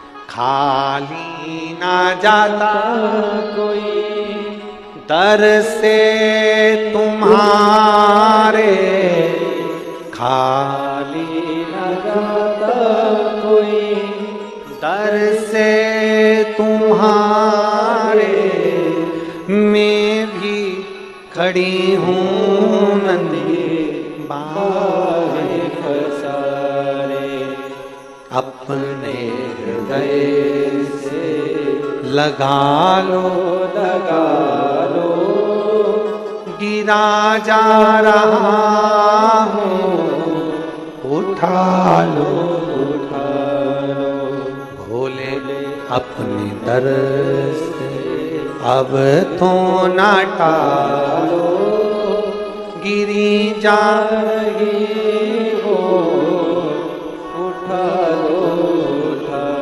लो। बाबा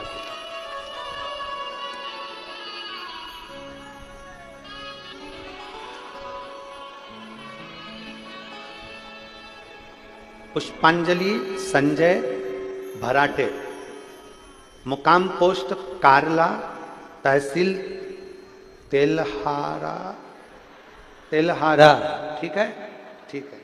जिला अकोला के निवासी हूँ। कहीं बैठी हैं? हाथ हिला सकती हैं। अगर कहीं बैठी हो तो हाथ हिला। आप ही हैं? आ जाओ, एक बार आ जाओ, आ जाओ, बेलपत्र ले आ जाओ। पुष्पांजलि संजय बराटे, मुकाम पोस्ट कारला, तहसील तेल्हारा, जिला अकोला की निवासी हूँ। मैं बाबा के पशुपतिनाथ के व्रत का क्या वर्णन करूं गुरुदेव। मेरी बेटी जो सरकारी नौकरी के लिए प्रयत्न कर कर कर थक गई, तब उसने सोचा कि अब उसकी नौकरी नहीं लगेगी। उसने भी एक प्रण कर लिया कि वो सियोर वाला महाराज कहता है जो ठानोगे बाबा देगा, तो शादी नहीं करूंगी जब तक मेरी नौकरी नहीं लगेगी। मैं भी अब जिद्दी हूं और सियोर वाला महाराज के कथा पर विश्वास करती हूं। तो मेरी बेटी से मैंने कहा कि तू मंदिर जाना चालू कर और मंदिर में सफाई करना प्रारंभ कर। मेरी बेटी ने मंदिर में जाना प्रारंभ करा, पशुपति व्रत भी करती, मंदिर की सफाई करती। पूरे मंदिर को पानी से धो देना, सफाई करना, वहां की पत्तियों को विसर्जन करना। मेरी बेटी ने निरंतर यह कार्य करना प्रारंभ करा। और बाबा मैं क्या वर्णन करूं, मेरी बेटी ने एक एग्जाम दिया था जिसका रिजल्ट कई सालों से नहीं आया था। बाबा की ऐसी कृपा हो गई, आज मेरी बेटी का सरकारी नौकरी आरोग्य विभाग में लग गई। मैं बाबा को यहां धन्यवाद देने के लिए आए। एक बेलपत्री की चाह है, बाबा दीजिए। शिव तत्व है। और खाली ना जाता कोई, आप भी बोलिए प्रेम से, दर से तुम्हारे मैं भी खड़ी हूँ नदी बारे पसारे, अपने हृदय से लगा लो, लगा लो, गिरा जा रहा उठा लो, उठा लो। एक विश्वास जागृत करो।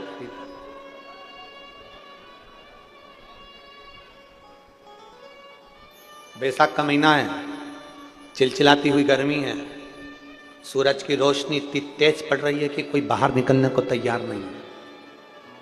ये लाखों की संख्या में आप लोग कथा सुनने के लिए आए हो। मेरा बाबा खाली नहीं भेजेगा, इतना भरकर भेजेगा कि 3 महीने में तुम भी पत्र लिखकर भेजोगे कि बाबा ने हमको छप्पर फाड़ कर लौटा दिया। शिव है वो, खाली नहीं छोड़ता, दिए बिगर नहीं रहता। बस उसका अनुमोदन जब हम करें, उसका स्मरण जब हम करें, उसको जब हम दिल में बिठा लें, तो वो भी हमको इतना हृदय से लगा लेता है कि खाली नहीं छोड़ता। देवऋषि नारद के भीतर के संशय को मिटाने के लिए वो नेत्र खोल लेता है। नेत्र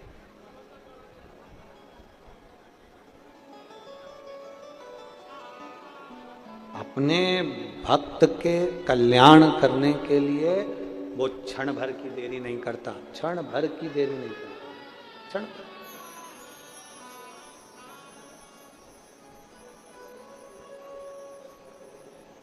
थोड़ा अगर कोई काम बहुत अटका हुआ है, थोड़ा समय लग सकता है। हमने पहले एक बात कही थी कि फाइल अगर ज्यादा मोटी है ना, तो ऑफिसर को भी इसको छुपाने में थोड़ा समय लगता है। फाइल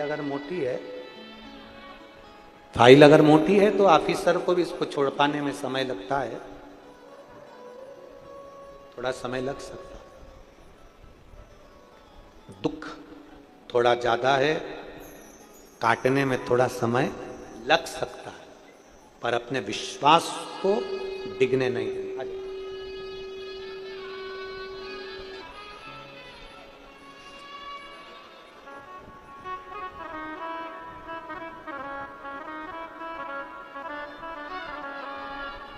ओ रिश्ता तेरा मेरा सबसे प्यारा,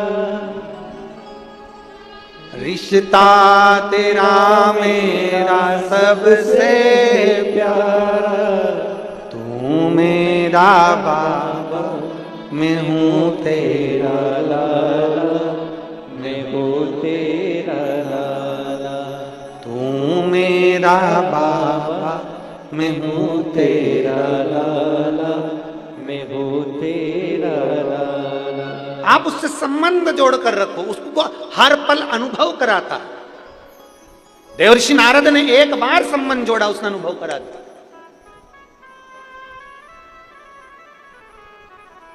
ब्रह्मा जी के मन में संशय था, भगवान नारायण के पिता कौन है? पूछ लिया कौन पिता? भगवान नारायण ने कह दिया देवाधिदेव महादेव मेरे पिता। संशय है।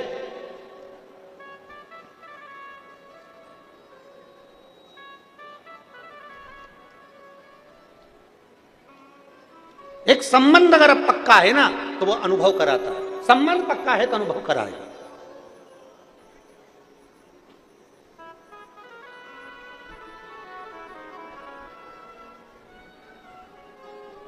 एक माता जी ने लिखा है अपने पत्र में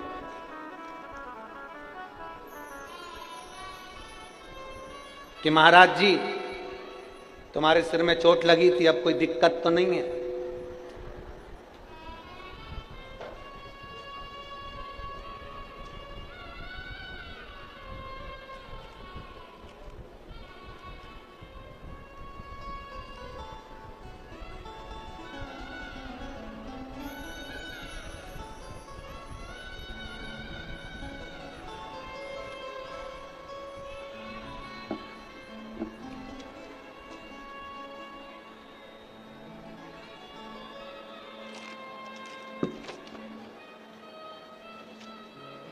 नाम का ढूंढूं उसका।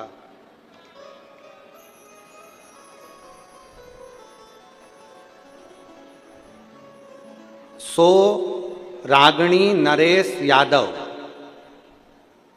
मुकाम नागपुर, छोटा ताज बाग की रहने वाली हूं। कहीं बैठी है? कहीं बैठी हो तो हाथ हिलाना जरा। बैठी? कहां बैठी? धन्यवाद, प्रणाम आपको। उन्होंने सबसे पहली लाइन लिखी है, जरा कैमरे वाले जरा बताओ। सबसे पहले तो ये बताओ पंडित जी, आपको कोई तकलीफ तो नहीं है? सिर में चोट लगी थी, बाबा महाकाल के मंदिर में गुलाल फेंकी थी तब आग लग गई थी, और उसके तुरंत बाद आपके सिर में चोट लग गई। हमें तो लगा कि क्या पता क्या हो रहा है। हम तभी समझ गए थे कि कुछ ना कुछ बाबा की ही मर्जी है। अब बताओ तुम कैसे हो? जब मेरी जीजियां इतनी अच्छी हैं तो भाई भी अच्छा ही होगा।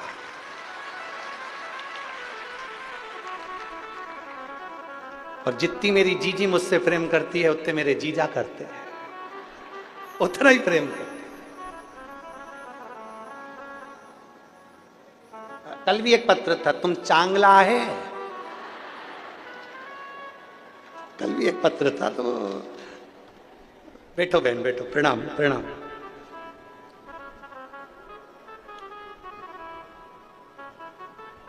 आज के समय में आप इतना स्नेह करते हैं, कौन किसको पूछता है? आपका स्नेह आपने दिया और मेरी जीजियों ने इतना पूछ लिया, समझ लो अपने भाई की उम्र तो वैसे ही बढ़ गई, वैसे ही बढ़ गई। ये स्नेह है आप, ये प्रेम।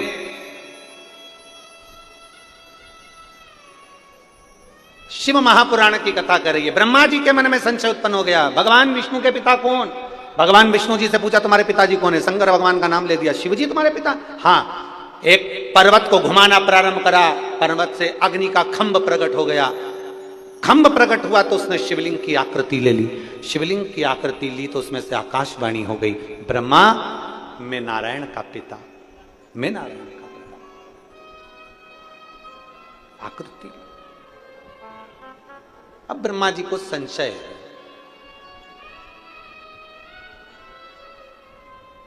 कई लोग प्रैक्टिकल करते हैं और प्रैक्टिकल करने का प्रयास करते हैं। क्या ऐसा हो सकता है? क्या बेलपत्र चढ़ाने से ऐसा हो सकता है? क्या शंकर जी को धतूरा चढ़ाने से ऐसा हो सकता है? क्या शंकर भगवान को बैसाख के महीने में जल चढ़ाने से ऐसा हो सकता है? क्या बेलपत्री खाने से रोग की मुक्ति हो सकती है? अब प्रैक्टिकल करते हैं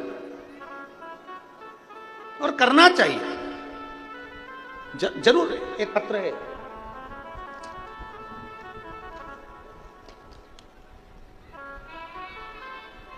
शारदा रामलाल मंडले, माया प्रेस, पेंशनपुरा, परतवाड़ा, तहसील अचलपुर, जिला अमरावती। मेरा मोबाइल नंबर ये है, कहीं बैठे हो तो हाथ हिला सकते हैं, कहीं बैठे हो तो हाथ हिला सकते हैं। शारदा रामलाल मंडले, माया प्रेस, पेंशनपुरा, परतवाड़ा, तहसील अचलपुर, जिला अमरावती। मेरा मोबाइल नंबर है, कहीं बैठ आप ही हैं। श्री शिवाय नमस्ते।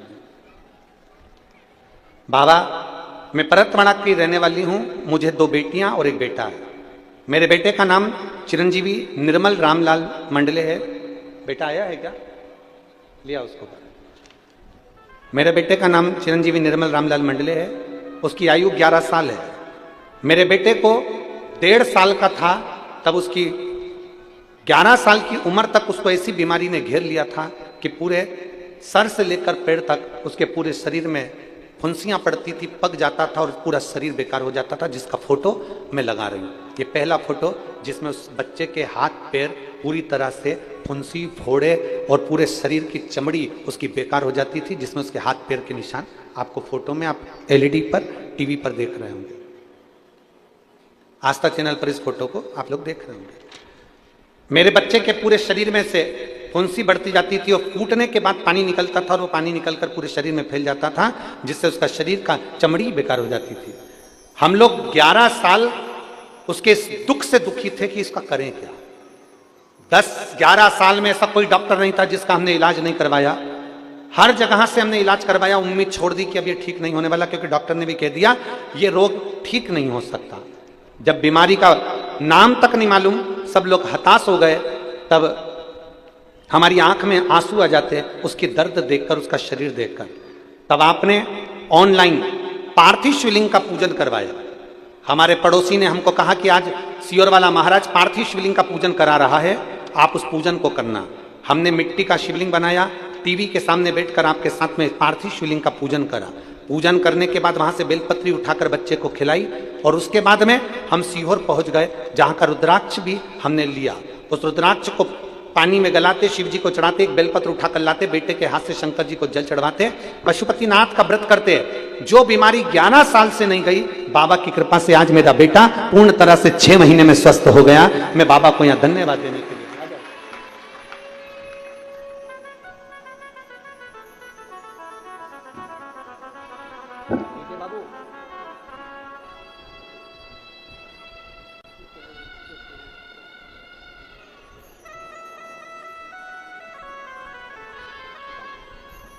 रोज मंदिर जाना, जल चढ़ाना, बेलपत्र खाना, ठीक है, और शिव जी का नाम लेना।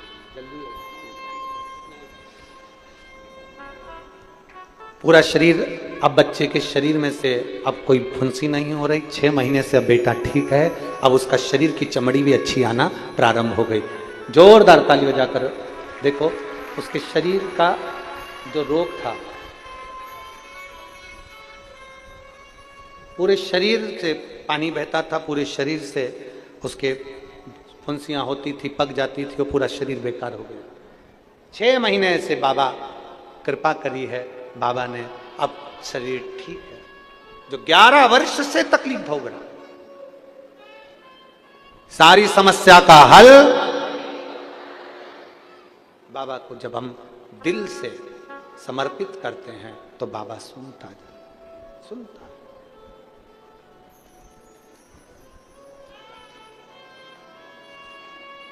क्यों ना सुने।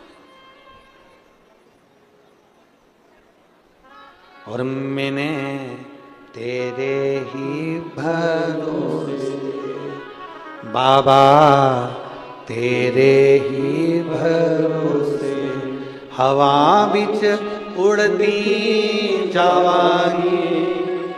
बाबा डोर हथो छड़ी ना में कटी जावागी। भोले मैं तेरी शंभो हवा बिच उड़ती जावांगी, बाबा डोर तो छड़ी नाम अटकी जावांगी। शिव की शरणागति दुख नहीं दे सकती, सुख ही दे। अभी कथा में कहा भोलेनाथ जी का सबसे बड़ा गुण एक है, बेटे की पूजन करवाई, पत्नी की पूजन करवाई, पोते की पूजन करवाई, बेटियों की पूजन करवाई। शंकर जी का सबसे बड़ा गुण है, मेरे महाकाल राजा का, मेरे कुबेरेश्वर महादेव का सबसे बड़ा गुण है, जो शंकर का भजन करता है मेरा भोलेनाथ उसकी भी जगत में पूजन करवा देता है। वो देवाधिदेव महादेव चोर को कुबेर बनाता है, सहज नहीं शिव। ये आप लोग इतना लाखों की संख्या में आए हो, पंडाल भर भर के बैठे हुए हो, धूप में बैठे, पेड़ों के नीचे बैठे हुए हो, गाड़ी की छांव में बैठे हुए हो, दुकानों के अंदर बैठे हुए हो, ये तुम्हारा भरोसा है, ये तुम्हारा विश्वास खाली नहीं जाएगा। बैसाख महीने की कथा है, तुम्हारा पुण्य खाली नहीं जाएगा। दिल से सुनो, दिल से देगा। शिव कथा कर रहे, शंकर भगवान का अनुमोदन कर रहा, शिव तत्व कर रहा, शिव महापुराण की कथा कर रही है।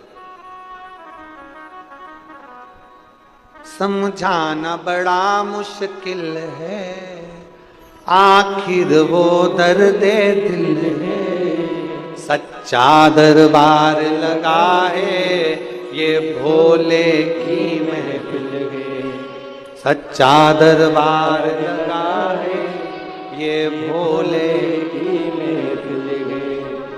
नैनों को डमरू वाले का, नैनों को काशी वाले का, नैनों को डमरू वाले का दीदार चाहिए, वो काशी रहने वाला भोलानाथ चाहिए, वो काशी रहने वाला भोलानाथ चाहिए। नैनों को काशी वाले का, नैनों को डमरू वाले का, नैनों को काशी वाले का दीदार चाहिए, वो काशी रहने वाला भोलानाथ चाहिए, वो काशी रहने वाला भोलानाथ चाहिए। अपनी किस्मत का ताला, अपनी किस्मत का ताला, अपनी किस्मत का ताला तुम खोलते चलो, श्री शिवाय नमस्तुभ्यं तुम खोलते चलो, श्री शिवाय नमस्तुभ्यं तुम खोलते चलो। सबो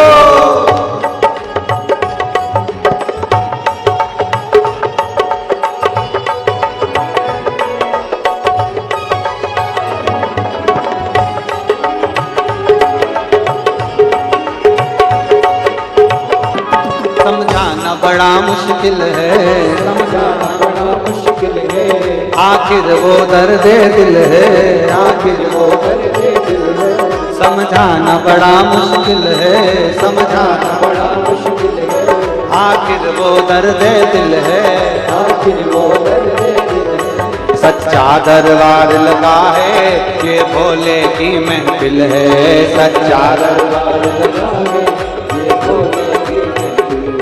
सच्चा दरबार लगा है, ये भोले की महफिल है, सच्चा दरबार लगा है, ये भोले की महफिल है। नैनों को डमरू वाले का, नैनों को काशी वाले का,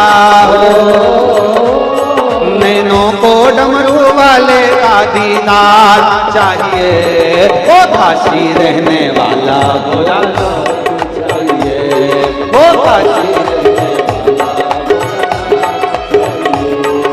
काशी रहने वाला भोलानाथ चाहिए, वो काशी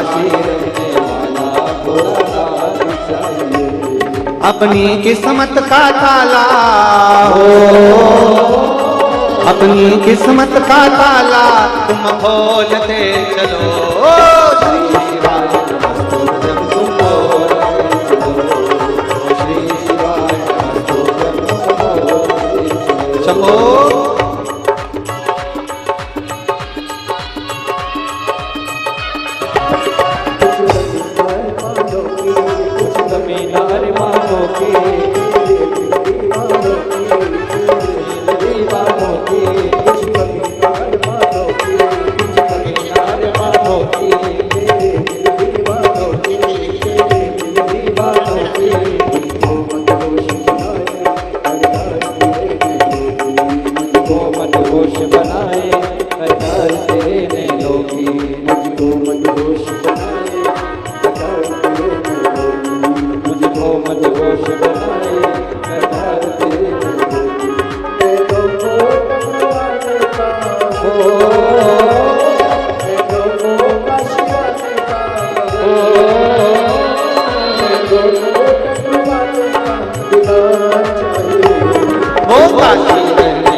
अपनी किस्मत का ताला हो, अपनी किस्मत का ताला हो, अपनी किस्मत का ताला तुम खोलते चलो।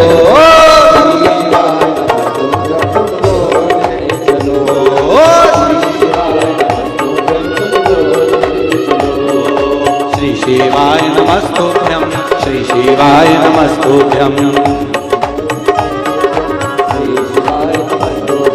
श्री शिवाय नमस्तुभ्यं, श्री शिवाय नमस्तुभ्यं। ओ श्री शिवाय नमस्तुभ्यं, श्री शिवाय नमस्तुभ्यं। ओ श्री शिवाय नमस्तुभ्यं, श्री शिवाय। ओ श्री शिवाय नमस्तुभ्यं।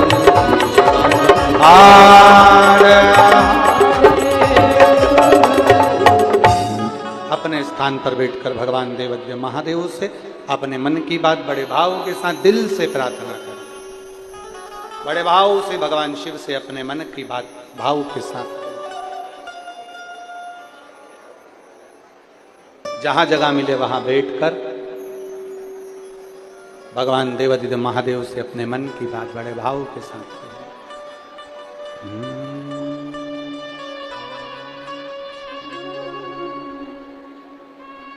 श्री शिवाय नमस्तुभ्यं, श्री शिवाय नमस्तुभ्यं, श्री शिवाय नमस्तुभ्यं, श्री शिवाय नमस्तुभ्यं, शिवाय नमस्तुभ्यं। भोला सब दुख काटो मारा, ओ भोला सब दुख काटो मारा। शिव शंकर जप तेरी माला, भोले बाबा जपूं तेरी माला। भोला सब दुख काटो मारा, ओ भोला सब दुख काटो मारा। वेश है मंगल मंगलकारी, वेश है मंगल मंगलकारी। शमशान वासी हमारा, शमशान वासी हमारा।